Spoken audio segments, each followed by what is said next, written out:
Čau, džungla, sem Žan Serčič in to je 24 vprašanj.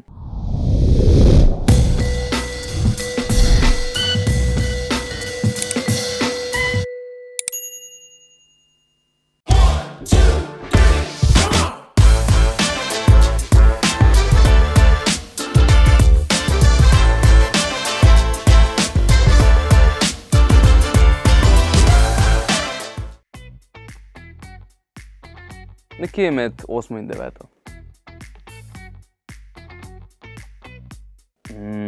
Ja, verjamem in verjetno je največja, v katero verjamem, COVID. Sigurno, ko smo se z mojimi bratranci in sestričnami dobili pri babici na podeželju in tam preživeli cel dan in se igrali. Šakale. Poskrbel bi na prvem mestu za to, da je moja družina, moji bližnji, da so preskrbljeni. Potem bi naredil en studio, kjer bi se z mojim bendom dobivali in snemali. In preostanek bi nekam pametno naložil. Odklopim. Tak, gled. Ne se ne, težko se odklopim, ampak meditacija mi pomaga. Ja, sem že probal, ampak ni preveč zame.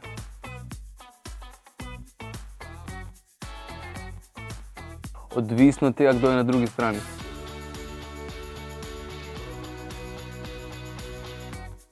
Nimam popolne košarice.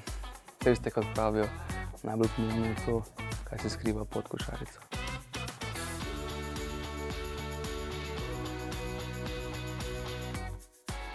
Verjetno bi to bil Bruno Mars, kar nekaj izvajalcev me je sicer navdihnilo, ampak na njegovem koncertu, ko sem bil, sem videl, kako je lahkoten, kako lahkotno gre skozi svojo kariero in hkrati je totalen profesionalec in njegov performance od prve do zadnje minute izgleda vrhunsko. Verjetno sem najbolj odnesel to, da sem se začel zavedati, ok, če si prišel do finala, pol je verjetno glasba res to, kar lahko počneš v življenju in glede na to, da te ljudje poslušajo, nadaljuj. Ima jih dosti. Ampak verjetno je to, ne vem, 2013, 2014, Melodije morja in sonca, kjer sem osvojil zadnje mesto. Z razlogom, ker sem bil za nič. Tako da, to.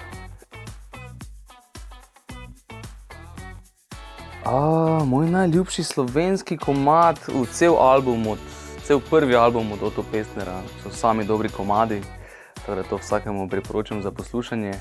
Tudi, ne vem, najboljši tekst, Ona sanja o Ljubljani, tuji komad, Hotel California od Eagles.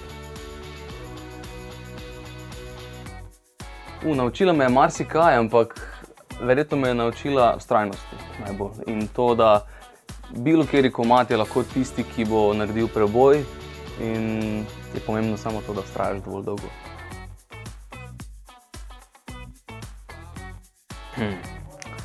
Ne vem, kaj bi počel, ampak sem prepričan, da če bi počel kaj drugega, bi si želel biti najboljši v tem. Ne gledam dosti televizije, niti resničnostnih šovov, ampak Masterchef, verjetno. To pa je težko vprašanje. Verjetno bi pa vseeno raje oslepel, zato ker brez glasbe si ne predstavljam življenja. Nič nimam na sebi. Lanena srajca, lanene hlače, to mi je nekaj najboljšega. Kofein.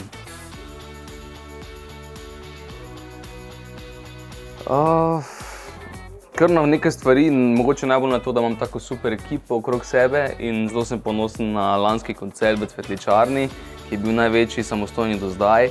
Ampak še bolj sem pa ponosen na to, da smo letošnji koncert v Cvetličarni premaknili zdaj v večjo dvorano, ki ima enkrat večjo kapaciteto in zelo se veselim tega. Kdaj pa je ta koncert? Ta koncert je 23. novembra, tako da vabljeni vsi. Glede na to, da imam samo en tatu in to je orel, ki nosi kovček od kitare, Zelo mi je ljub oziroma eno posebno sporočilo nosi za mene, zato ker sem si ga dal narediti po obdobju, ko sem že skoraj nehal z glasbo oziroma se malo obupal. In simbolizira to, da v življenju moraš imeti pogum in si upati verjeti v sanje in v to, kaj nosiš v srcu.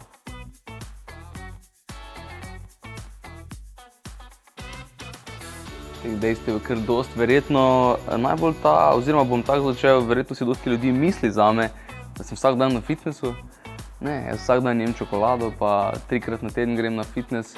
Večino časa pa preživim za svojim računalnikom, da sem v bistvu kot en računalniški geek, ki dela glasbo in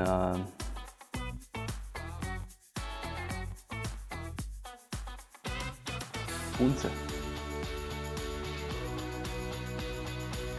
Sreča je odločitev.